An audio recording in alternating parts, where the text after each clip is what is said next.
Ladies and gentlemen, we thank you for joining us today for our panel discussion titled A Word from Our Elders.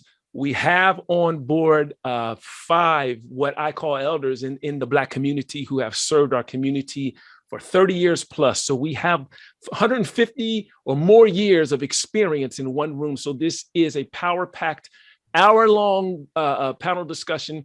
I am Dr. Newton Miller. I am the lead faculty in the Department of Education and Liberal Arts and the faculty advisor along with Dr. Tamika Fitzpatrick for the Global Black Community Student Group that is hosting this series of panels. So thank you for joining us today and being a part of our Black History celebration.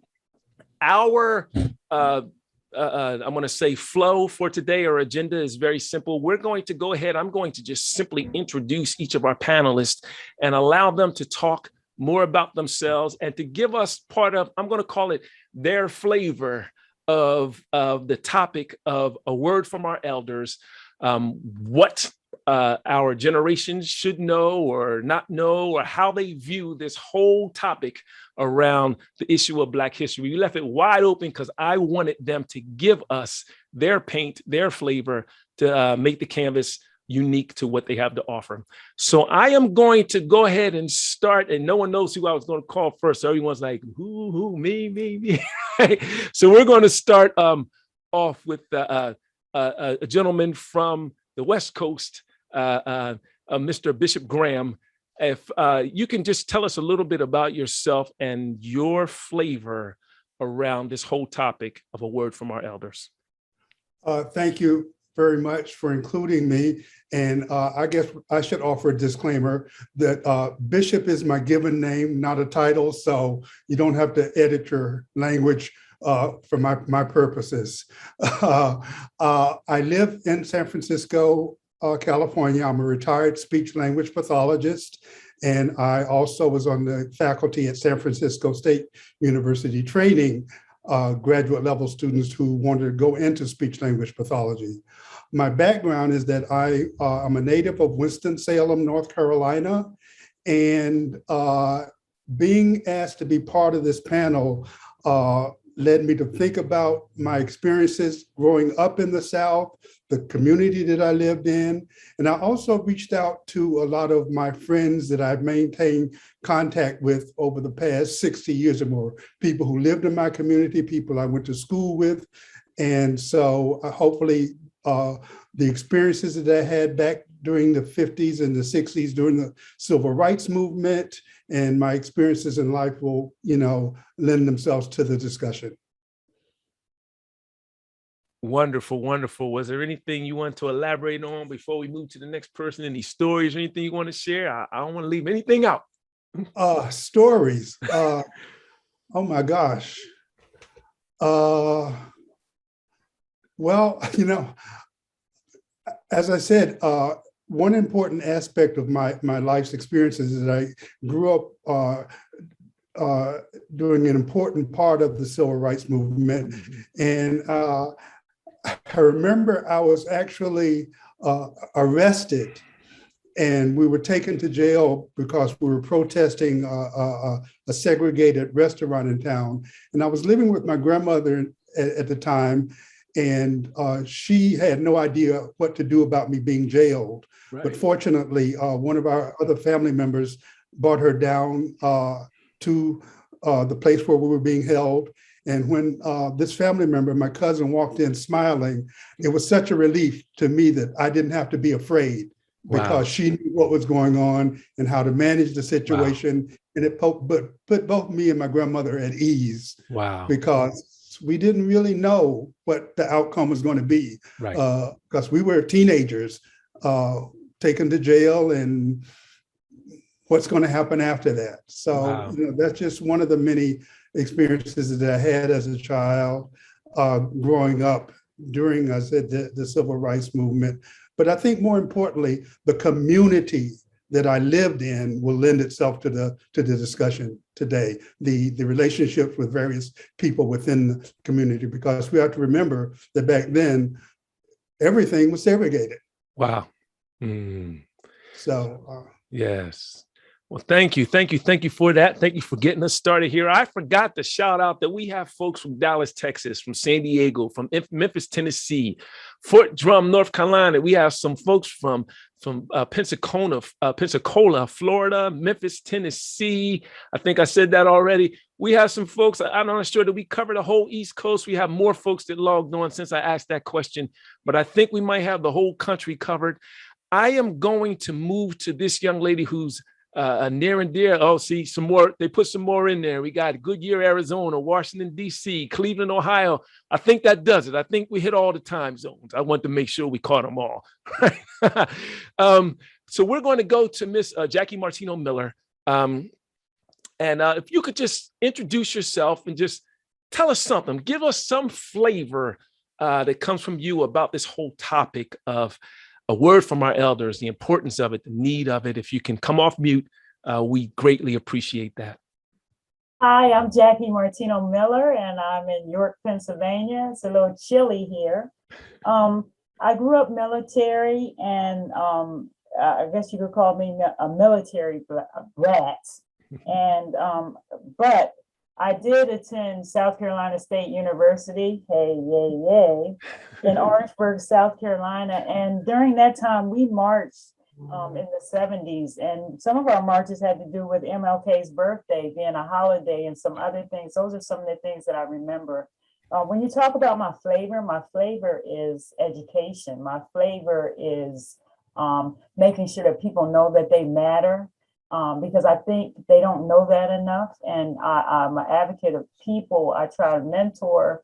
And I think it's so important for our young generation to know that we're here for them to stand on our shoulders so that they're able to accomplish and be successful and allow us to pour some of what we have, our flavor, I guess you would say, to them or give it to them. Love it, love it, love it. I don't know, do you have any particular stories or experiences you can get us started off with so we can think about as the session moves? I don't know. I think the one thing that was a scary thing that happened to me when we were young, and that was when we were I think we were traveling from Montgomery, Alabama, because that's where I was born. That's where my father was in the military. And we were stopped by some white people, and they kind of tried to ruffle my father up a little bit because our luggage fell off our car. And that was just a scary situation for me. That always just sticks in my mind about relationships and things that could happen all of a sudden, because I really feared for my dad's life that day. So I guess that's something that I could share. Wow. And you were a little girl at that time. Yes, I was young at that time. And still have that vivid memory. I was so afraid that time. And sometimes when we ride through southern areas, I do get afraid when, if I see something that doesn't look right or a situation. So I guess if I think about that, that would be one of the things I would share. Well, thank you for that transparency. I appreciate it. We're going to move to this another gentleman, Mr. Brian Wade. I know he's an oral historian, and maybe he'll tell us a little bit about that. But go ahead and introduce yourself and give us some of your flavor as far as this topic is concerned. Thank you, Mr. Miller, or Dr. Miller. I apologize. My name is Brian Wade. I am a native of Harrisburg, Pennsylvania. I'm a two-branch military veteran, United States Navy and the Army National Guard. I'm a former educator, K through 8. I've also produced a television series on race and racism in America, which took me all over the United States to Stanford, Harvard, Morehouse College School of Medicine, Drexel University. For me, I think if I had to describe, I'm a father of 3 and a grandfather of 8. But if I had to sort of describe my flavor, it's been about sort of trying to contextualize my experience living in the United States as a African-American male, or depending on what time, Negro, Black, African-American. The constructs continue to change, and we don't necessarily assign those names to ourselves. But it's really been looking more substantively at issues of race in America through my television series, and also the oral history series that I created that observed that, I guess, mainstream America hasn't been as mindful or ardent or deliberate in terms of creating African-American curriculum. So one of the things I thought that I would take that mantle and do it from a regional perspective and align it with documentaries. So there would be, that synergy between the visual and also classroom dynamics. And it began in central Pennsylvania, as conservative as some people view it as being. They talk about, in Pennsylvania, you have Pittsburgh and Philadelphia, and in between you got Alabama. I don't know if you heard that, but so I guess my swag has really been about trying to bring awareness to a lot of myths, stereotypes, and social constructs.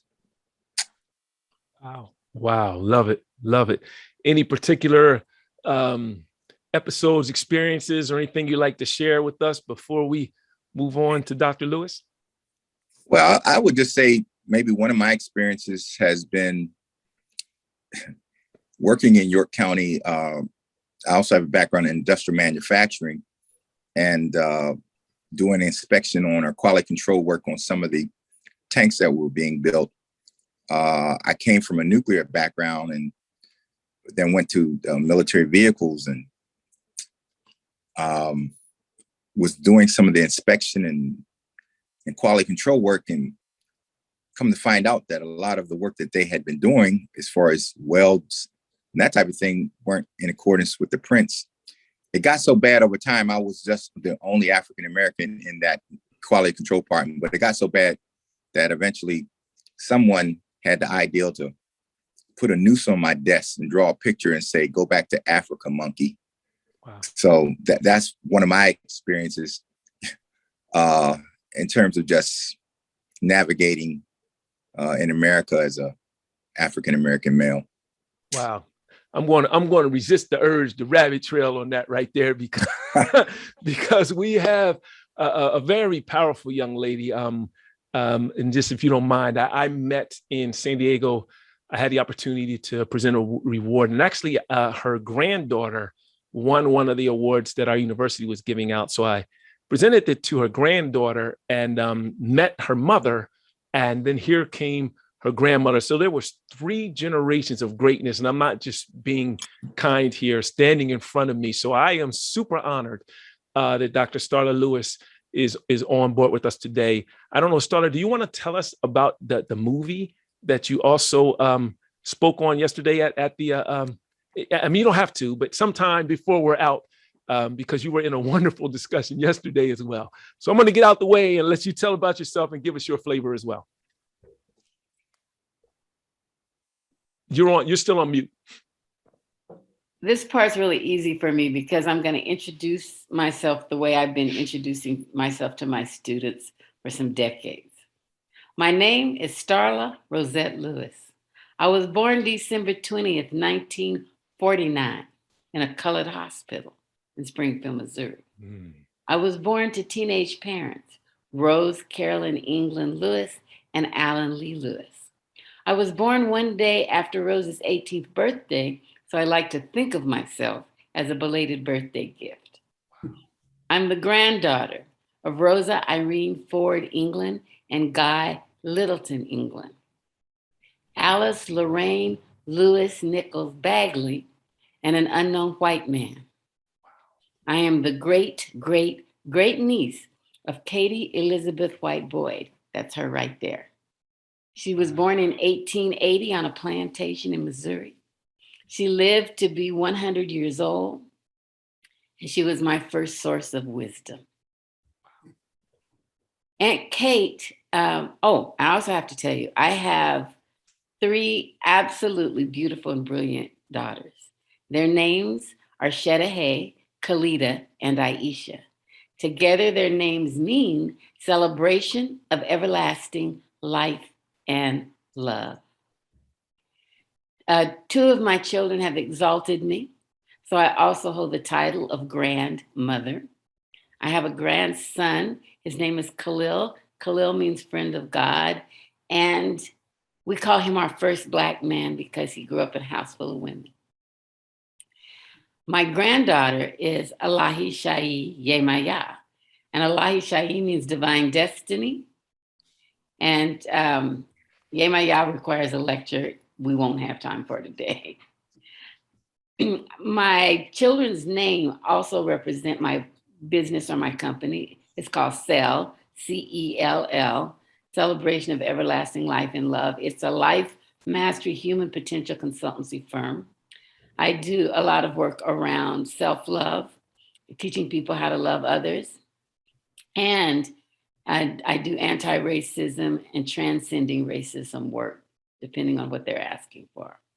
My granddaughter and my daughter, Khalida Ishay, and I do a project called Woman's Worth.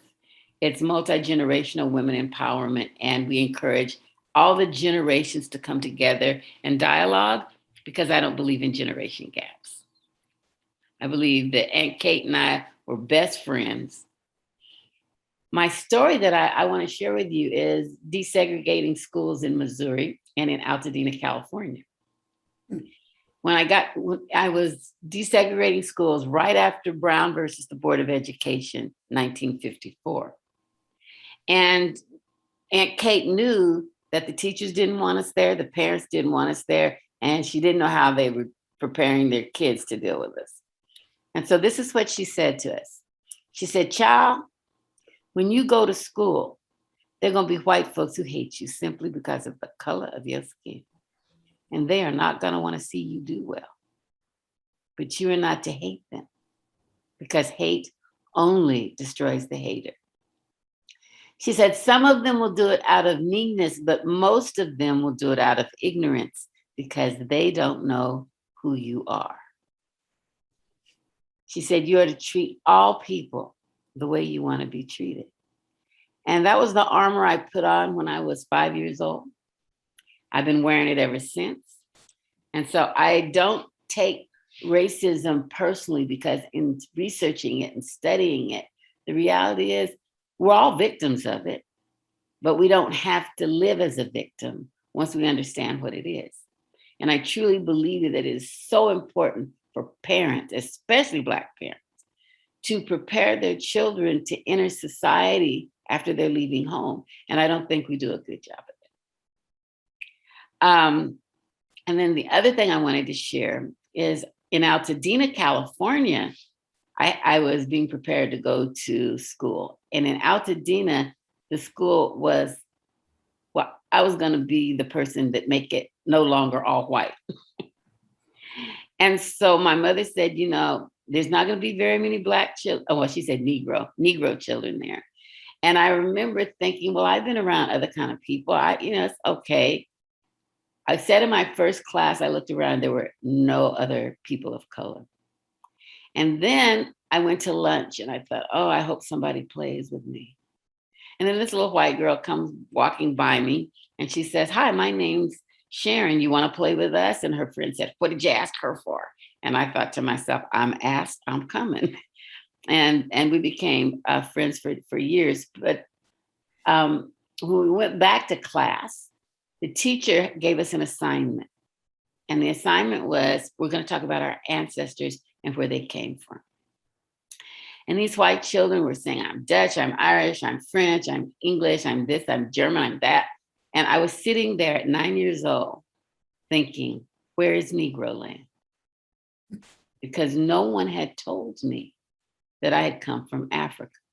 When the teacher walked up to me, she put her hands on my shoulders. She was standing behind me. And she said, and as we all know, Starla's ancestors came from Africa. And I thought, now how do they know? And I don't know.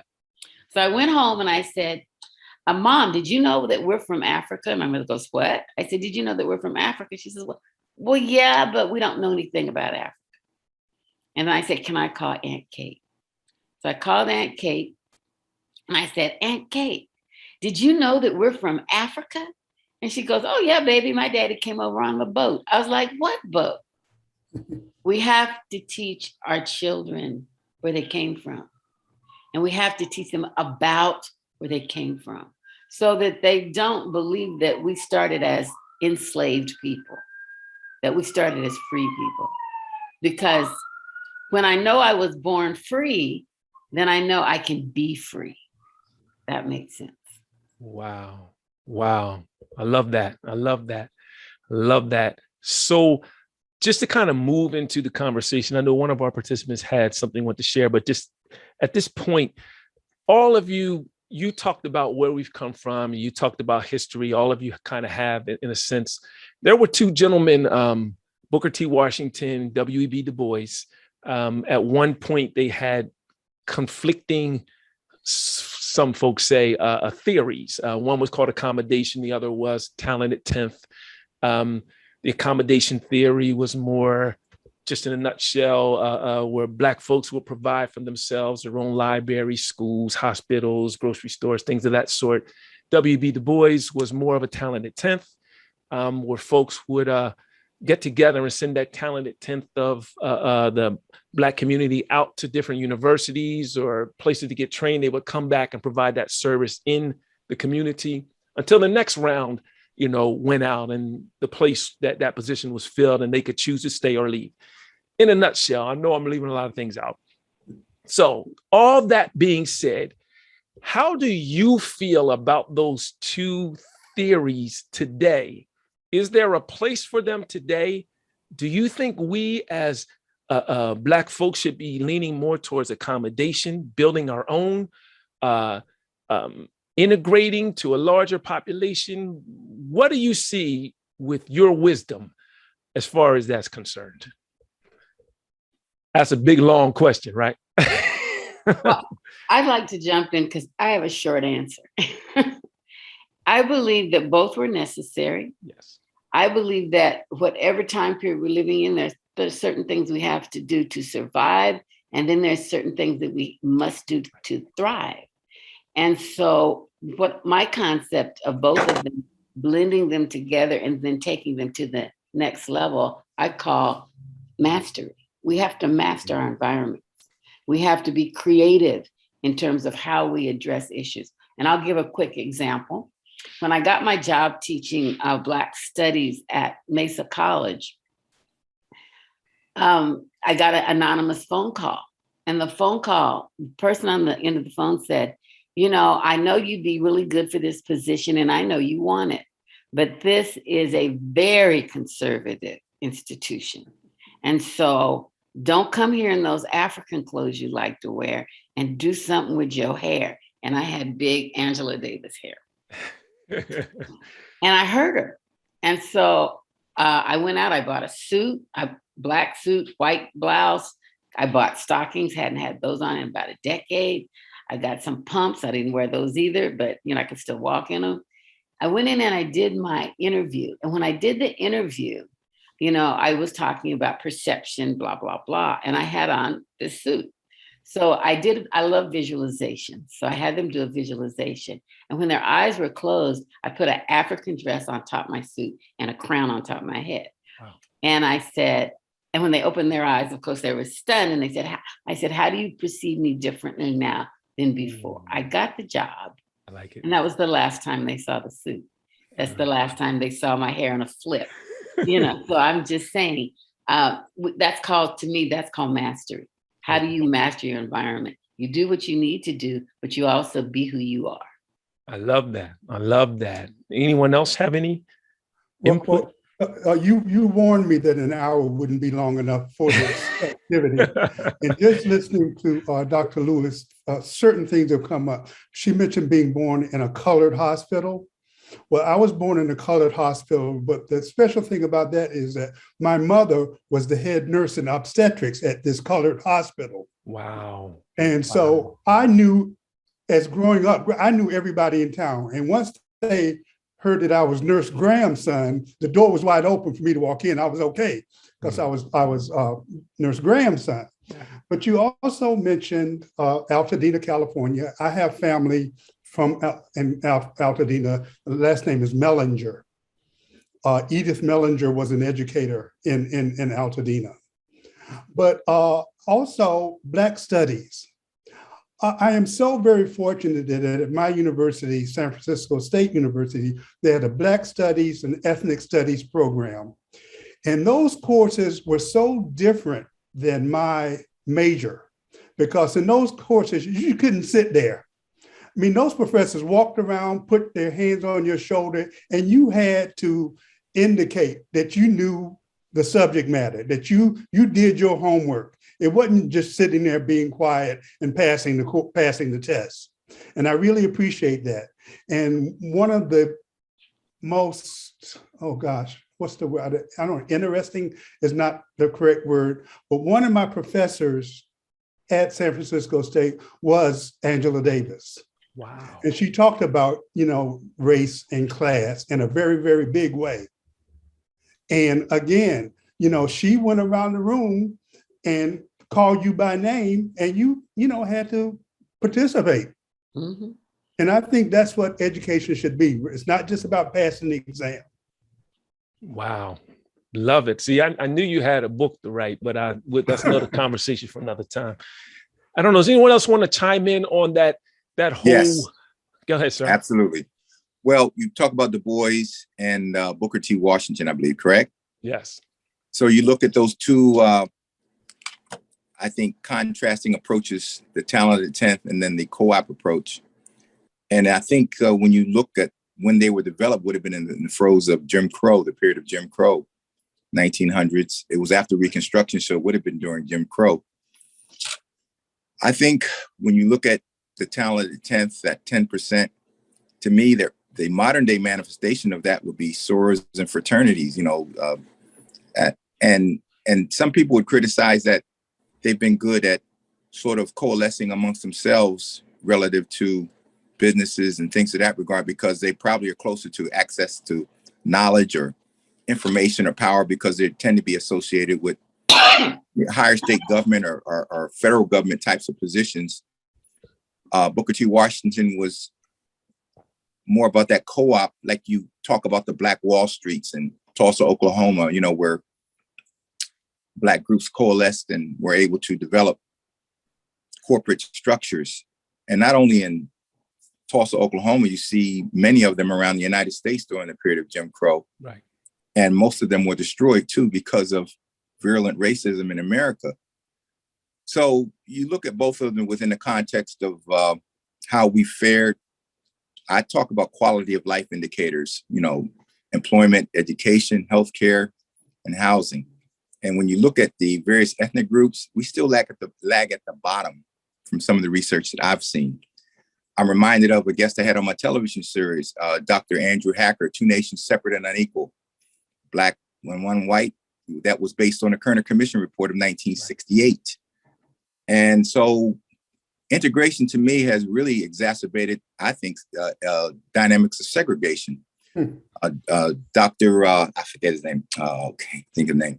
But he talked about that public schools are now more racially segregated than they were during the period of Jim Crow. And now a lot of that is based on economics, where people can afford to live. So I see this cyclical pattern is one system, or the talented 10th versus the co-op process.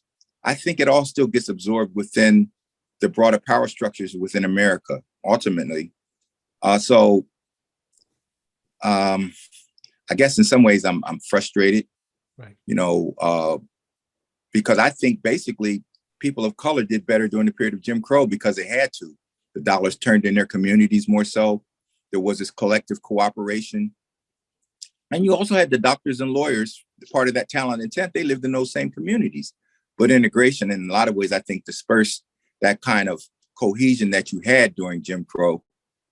And I don't know, it leaves me somewhat frustrated too, how we go on.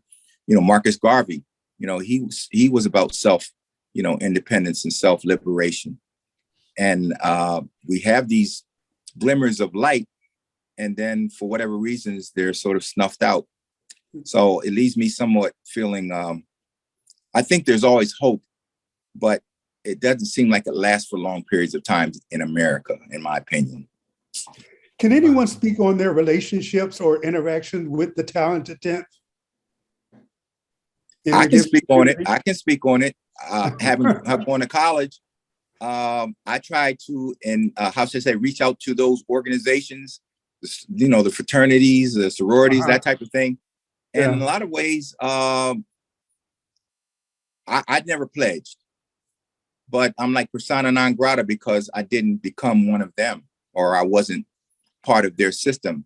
That's just my experience. I'm not stereotyping, saying that's always right. And it's very frustrating because a lot of my work historically, even with this oral history series, how can I highlight, some of the history that goes on within your organizations? I've had them on a television program to highlight their work, but in terms of some kind of collaborative relationship where we can work together, doesn't happen. Yeah. So it leaves me very frustrated, and I can only speak for myself.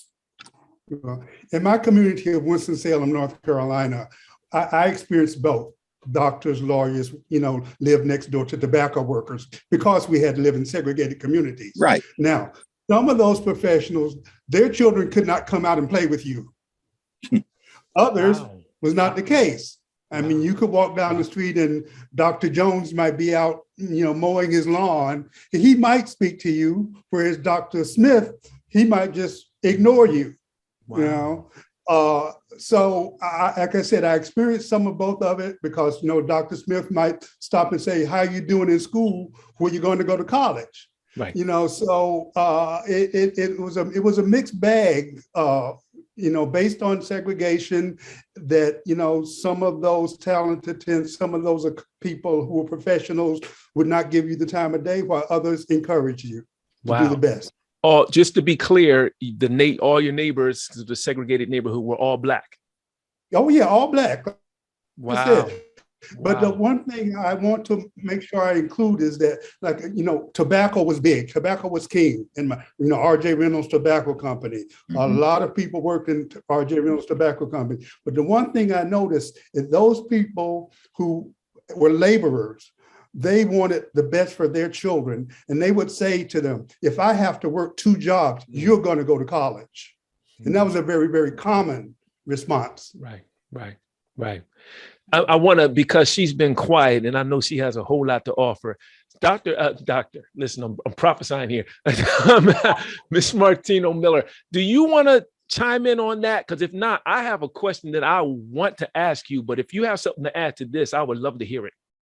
No, you know what? When I was in South Carolina, because after my mom passed away, when my dad was in the military, we moved there, and it seemed like our neighbors, whoever they were, whether or not they were doctors, or whether or not they were workers, whatever, they always cared about how we were going to be successful. It was never said, if you go to college, it's when you go to college. So that was always pushed on us, that we were going to college and we were going to be successful. And it seemed like we got respect, and also we got encouragement from everyone that was around us. So that's what I experienced in growing up in the South, in a little town. I won't say what it is, but in a little town. That's what I experienced. So that was similar to Talented 10th experience. Yes. Okay. Yeah. Wow. And I mean, we can go this conversation back and forth for a while. I like to do it with students, but I can hear what Mr. Wade is talking about as well. Because I'm going to say the jury is still out on the performance of especially men of color in our public school systems today versus the performance of men of color in school systems prior 1954. So I knew I was going to spark something in Dr. Lewis. Dr. Lewis, go ahead and chime in. Then I want to direct something towards Ms. Martino. So this is my dilemma. We were taught before we went to school. So we knew how to read. We knew how to write. We knew how to express ourselves, because we didn't believe, the adults didn't believe that the teachers cared whether or not we learned. And so our advantage, even though we were in a predominantly Black community, once we got desegregated, those teachers who lived in my neighborhood didn't have jobs. That's right. And so we were taught in the neighborhood, in the Bible study schools, and we were taught all the time. And then the older kids played school with us. Okay. So they were teaching us what they knew. So we never left the education of our children to white people. Wow. And I remember when Carter G. Woodson wrote The Miseducation of the Negro, and he's saying we're being miseducated even when we go to school, even when we go to college, even when we get degrees, we're not getting truth. Mm. And so one of the challenges for us as a people is to recognize what my daughter said to me when she was 14 years old, standing in my kitchen with her hand on her hip. She said, "Mama, why do you make us go to school? You know better." Because I've taught Black studies all their life. Right. They've been in the classroom, in the womb. And one of the things they say is so much of what we're learning is not truth. And my granddaughter struggles, straight A student, struggles going to school every day. I said, "Baby, what's so hard?" She said, "I'm spending hours and hours and hours of my life on random information." Mm. She said, "When do I have time to connect with my friends? Wow. When do I have time to connect with my family?" She said, "When do I have time to connect with myself?" Wow. As an educator, I believe that the purpose of education is knowledge of self. I am math. I am science. I am literature. I'm all the courses that I'm taking. And then our children never see themselves in those courses. They're never asked to study about themselves in those courses. And that's why when we experience a San Francisco State, our Black Studies class, we are inspired to learn independently. Yeah. So what I tell my students is you have to be an independent learner, independent researcher, analytical thinker, in awe of no one. Otherwise, you'll just be educated and programmed to fit in and make America wealthy. So she took me to church. I was getting ready to throw my handkerchief, and run around. I was getting ready to get my run on. She took us to church. I am so with you about responsibility. I mean, my father was an educator as well, and that was it in our house. They taught us, and we went to school to reinforce what we kind of already, learned, and then to take it a step further as we got into our secondary grades. Thank you for sharing that. That is, we could talk for an hour just about that right there. We could. So I want to kind of shift the conversation, and you warned me, Dr. Lewis, that you don't like panels because we can never dig in deep enough, right? But Miss Martino, Jackie Martino, you've worked in service to a community for many years at can I say the name of your organization? Is that okay? Yes. Okay.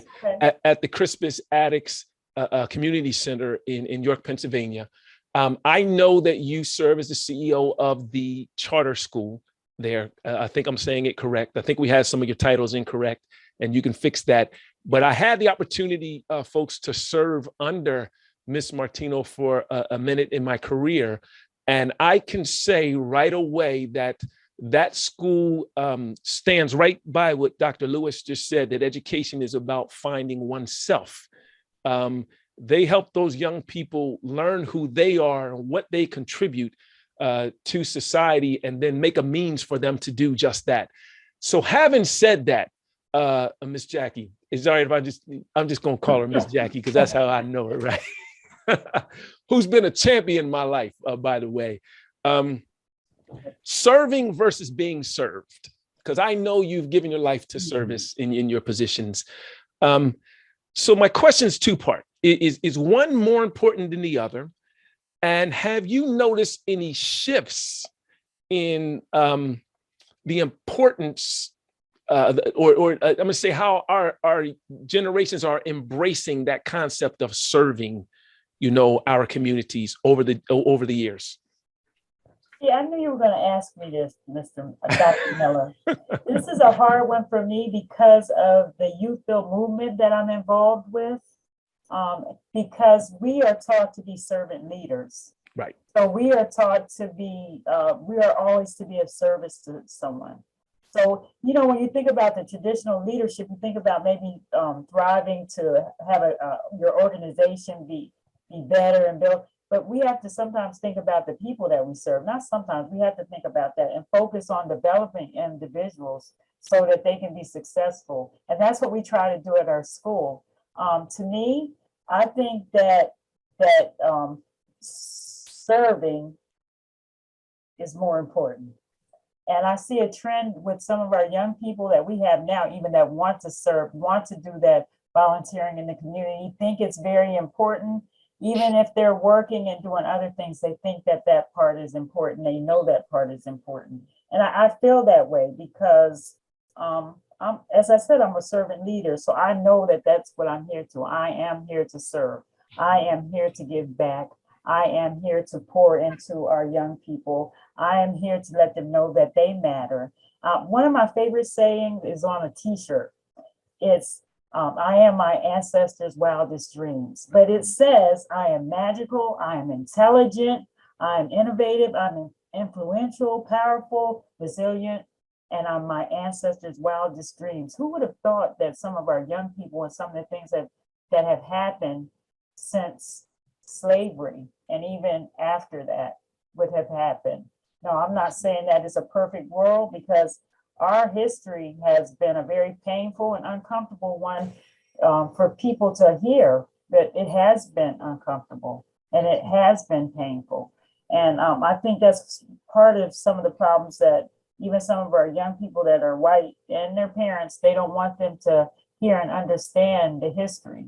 I heard Mr. Wade say earlier about how important it is. And it is, it's education, it's education, it's education. It's knowing your history. It's knowing that you were kings and queens at one time. It's knowing even the sad and the bad and the uncomfortable times. It's teaching our young people how to collaborate. And I'm talking really fast and trying to do this because I have a doctor's appointment in a minute and I know I have to leave. But I think that is so important for us as elders to mentor our young people and to give back it, to show them that they're great and that they can dwell in their greatness. Because a lot of times they don't know they matter. They don't know that people care about them.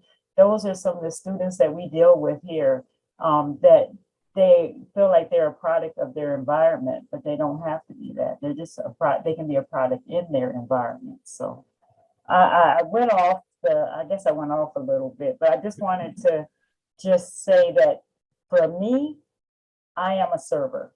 Right. I don't want to be served. I want to have my own. I think that's what we have to do as a people. We have to get our own. I think that's really important. And I'll stop with that because I probably went too far. Oh, no. Can I jump in right here before you leave? Yes. Because I have a message for you. Yes. And that is, and it's something I had to learn. When you are a server, you are a giver. Yes. And when you are a giver, it will return back to you. But you have to be open to being the receiver. Yes. And a woman tried to give me $500 once. I really needed it. I said, oh, no, I can't take. She said, why are you trying to block my blessing? Yes. Yes. All that we give comes back. So I just wanted to share that. And I also wanted to do this at the end, but since you're not going to be here, this is a book called I Am My Own Self-Validation. These were the words that my great aunt Kate armored me with to go into desegregating schools. She said, child, you got to be your own self-validation. Oh, yeah. And this book came out of a workshop that my daughter and my granddaughter and I do called Woman's Worth. People ask for a book. So this is the book that came out. And all you do, it's not a book you read from cover to cover. It's a book of self-affirmations. Mm-hmm. So I want to give you an affirmation today. I don't know what it's going to be. All right. Oh, here you go. My spirit is ageless. All never right. too young, never too old. Go with that. I'm going to go with that. I'm definitely going to go with that. And I love that. And you know what? I don't stop people. I don't hinder people from giving me anything because I know I don't want to stop anybody's blessings and I don't want my blessing to be stopped. So thank you for sharing that with me. And thank you all for allowing me the opportunity for this very short time to be here. I appreciate that. Thank you, Miss Jackie, for logging in. And I know you got to go. I mean, you can stay as long as you want. When you need to pop off, you can pop off. Stay great. Stay I great. appreciate it. So if I was going to take that question, you guys, and kind of move it on to one of you as we talk about service, just to further that a little bit more. So where's the place for service in our communities with our young folks? Has it diminished? Is it something that needs to be reignited? You know, I know my father and you know, folks, they were about giving back to the community in one way or another. Do we see that any longer? Is it going away? How do we ignite it? What are your thoughts? I think, go ahead, sir. I'm sorry. No, please. You go ahead. Well, what I was going to say briefly regarding your first statement in terms of the law of reciprocity, what you put out comes back to you. And as you serve, service comes to you. So your question, Dr. Miller, currently is, I can't quantify, or I don't know of many outcome-based measures that I can determine how much service still exists. But all I do know based on my own experiences is that when I've stepped out on faith to do the series on race in America or the oral history series, God, the universe has provided me those that would help me and served by helping me as I help others. So that's the most concise way I can say that it's out there. And I just think it depends on others' vision or initiative or sense of consciousness that as they step out on what they hold to be their purpose, the support comes back to them. That's just my perspective. Love it. Mr. Graham. We've talked about family, we've talked about community, and again, based on my own experiences in my community, you know, the YMCA, Sunday school, Baptist Training Union, those kind of organizations had a lasting impact on my outlook on life, whatever success I may have experienced in life. I mean, one of the stories I love to tell is that there was a man in my neighborhood, Ed Joyner was his name. And Ed Joyner, after working in a tobacco factory all day, he would deliver laundry, pick up laundry in our community afterward. And he used a panel truck for that. But once a month, he would pile as many kids as could fit in his panel truck and take us to BTU, the Baptist Training Union. Wow. And we got so much out of that, but I just look back on his forward thinking and knowing how important it was for us to have that exposure, you know, from a religious perspective, whatever religion you may or may not believe in today. But that was so very important to us. Right. To have that experience, but to have that exposure to that man and his kindness. Yes. You know, yes. and our parents, you know, nobody ever stopped you from going to church with Ed because they knew the impact it would have on us. And I'm afraid that, I don't know this for a fact, but I'm afraid that to a large extent that might be lacking in today's world, in today's community. Okay. That's kind of what I was after. And I was liking how you were, if it wasn't just about the Baptist Training Union, it was about the fact that someone in the community took time out for this large group of children to make sure that they did something different. That's right. It's a service. I love that. We lost Mr. Wade. Hopefully he's still on, but I don't see his video. Okay, there he is. All right. So I wanted to, because we want to leave a little time for some questions. I have a couple questions in the Q&A. Is everyone okay on that topic? I don't want to cut anyone off, but I do have one. Okay, so I got a rapid fire question for each of you. Give us some advice, you know, for folks who are serving, educating, working with, or even for a part of our Black or African-American community, period. What advice do you have as elders who have weathered some storms and climbed some mountains and broke down some doors and you know, shattered some ceilings with your life experiences? What advice do you have for us to get in position to stay productive and contributing or even for folks who might be working with, educating, or dealing with anyone from the Black community? So I think you have to walk the walk that you're talking. We're saying a lot of good things from all kinds of directions to our children and to our youth and to our students and even to our peers. But if we're not living what we're saying, it's hard for them to believe and absorb those words. So I always say you have to be your authentic self. I thought you might ask something like this. I have a poem for you right quick. My mother taught it because we're talking about the elders passing down. It's called Myself. I have to live with myself and so. I want to be fit for myself to know. I want to be able as days go by, always to look myself straight in the eye. I don't want to keep on a closet shelf a lot of secrets about myself or fool myself as I come and go into thinking that no one else will know the kind of woman I really am. I don't want to dress up myself in sham. I can never hide myself from me. I see what others may never see. I know what others may never know. I can never fool myself. And so whatever happens, I want to be self-respecting and conscious free. Wow. And that's the poem that I live by. Wow. And so the thing that I think everyone needs this. You just need to know you were created by a creator who created you in love. Yes. And if you be love, then you'll learn how to be forgiving. You'll learn how to be accepting. You'll learn how to be non-judgmental. You'll learn those things because we were born into that. And then we lived in the world. So real quick, before we move from you, Dr.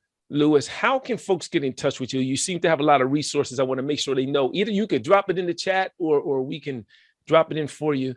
I'll say it, and it's easy. Okay. It's lovestarlalewis@gmail.com because I like to say I be love. That's what I was created to be, and I'll put it in the chat as well. Okay, I think I might have beat you to it. I think I got it right. Okay. But if I didn't spell it right, you can throw it in there as well. Can we move over to Mr. Graham? Give us some advice, sir. Well, I have a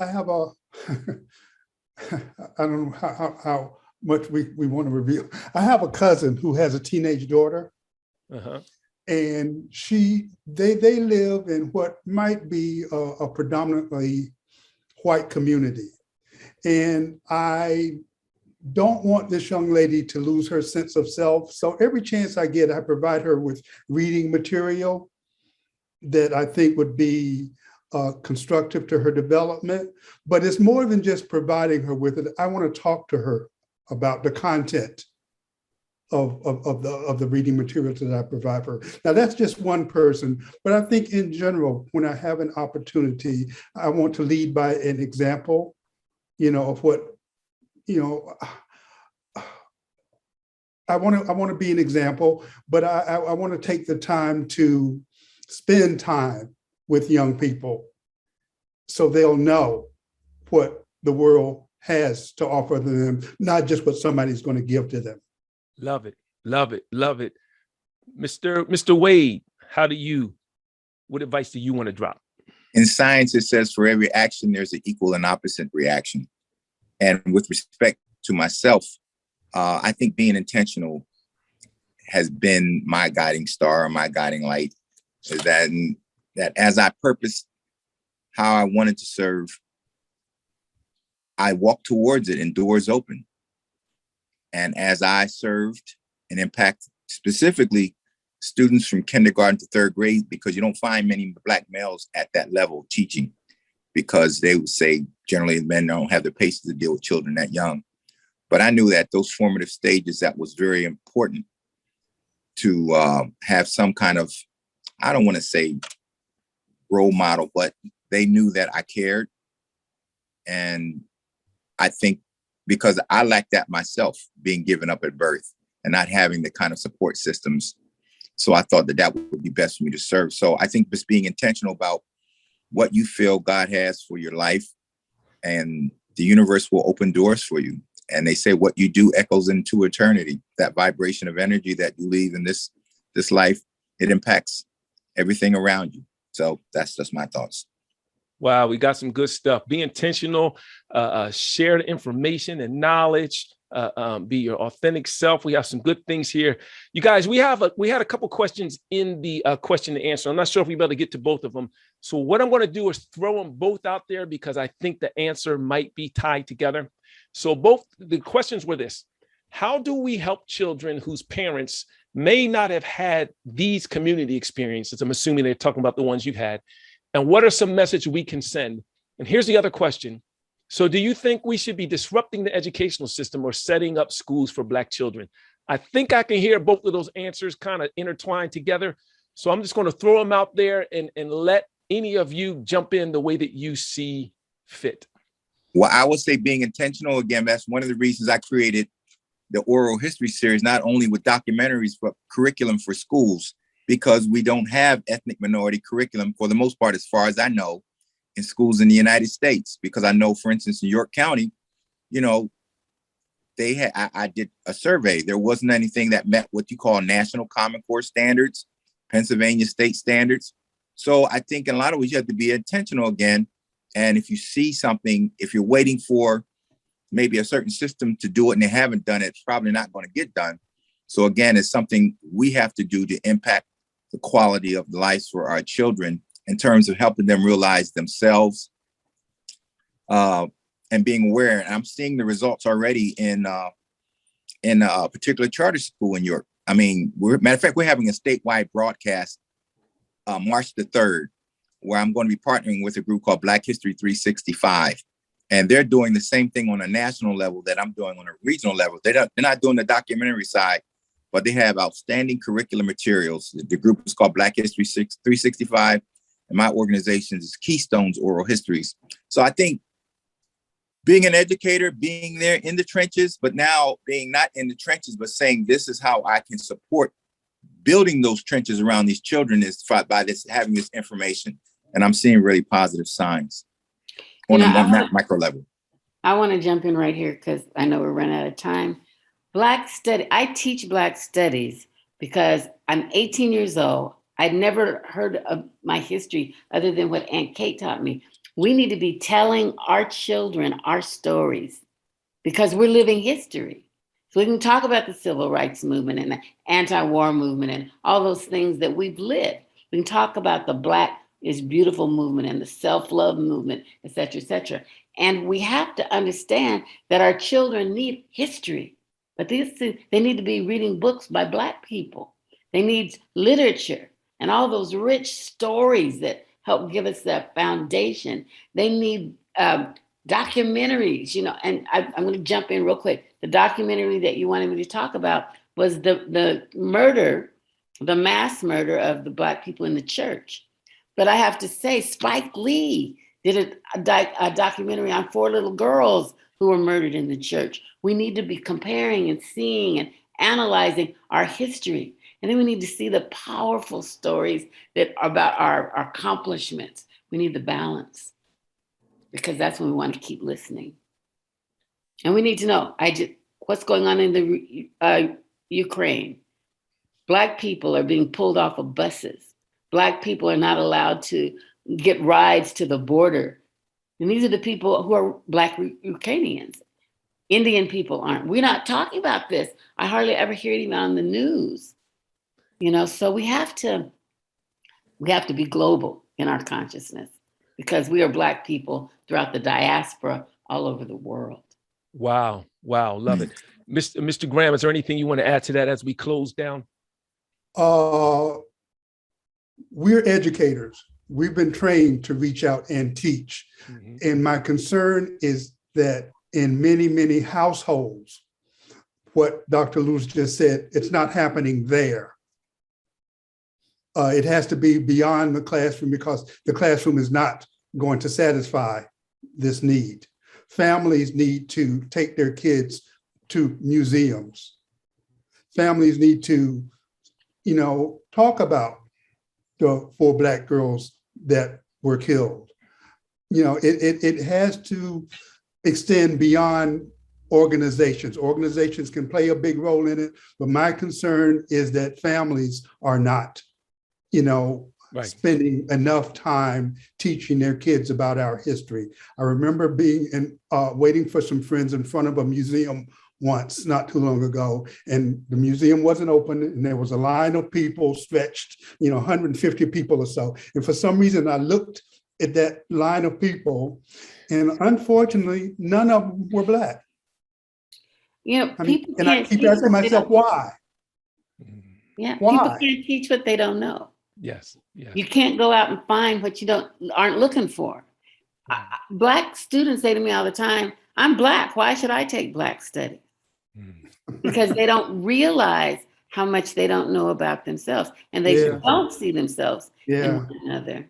That's excellent. That's an excellent point. Listen, I was warned by almost everyone on this panel that this was not going to be enough time, and I do want to respect everyone's time. Maybe we could do a part 2 or a revisit, or break some things down into some more strategic topics. But I have enjoyed my time with each of you. I know that Mr. Brian Wade has a oral history content. He talked about, he had a whole PowerPoint to show us. We're not going to be able to show that whole PowerPoint, but Mr. Wade, I don't know if you want to put in the chat how people can reach you or know more about what you offer as far as your content.